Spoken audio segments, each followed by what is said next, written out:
Alright, so I'm going to cut right to the chase. Here's my hot take. NASCAR non-championship exhibition races should be counted in Cup Series win totals. Why, you might ask? Because some of them already are. Winners of the Daytona Duels, then known as the 125-mile twin qualifiers, from 1959 until 1971 are credited with race wins in NASCAR's all-time win list. These races, of course, continued to occur after 1971, but there was a rule change going into the 1972 season. In order for events to count towards the newly renamed Winston Cup Series Championship, they had to be at least 200 miles long. This distinction, however, does not appear to be in place anymore, as recent events such as the Bristol Dirt Race and the Chicago Street Race have had distances of less than 200 miles and still counted towards the all-time win list and the championship. You may be saying, though, sure, they had the dual races prior to 1971 and counted them towards the all-time win list, but they were championship races, so isn't that different?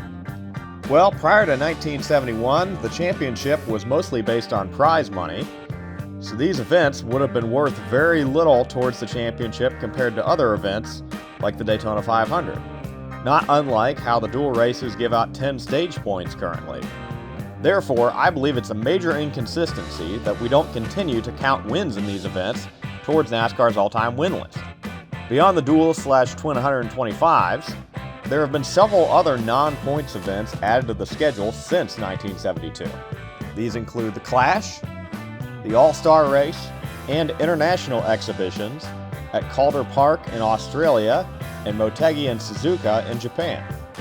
I do not believe, however, we should be counting the All-Star Open, as using these early Daytona 500 qualifiers as precedent, the Daytona 500 Consolation Race, which existed in the first couple of years of the event, was never counted as a championship event.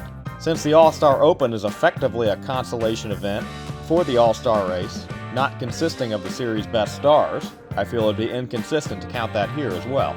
So, who are the drivers that would benefit most from counting non-points events as NASCAR Cup Series wins? Dale Earnhardt won a whopping 21 non-championship events, including 10 twin 125-mile qualifying races in a row in the 1990s. He's followed by Jeff Gordon with 10 wins in non-championship events, and Denny Hamlin, Jimmy Johnson, and Dale Earnhardt Jr. with 8.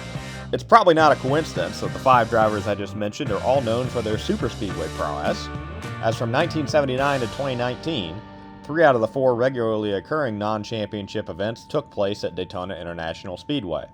So let's see, what would the total Cup Series win totals of drivers be if we added their non-championship events in with their championship wins? Well, Richard Petty would now have 201 wins.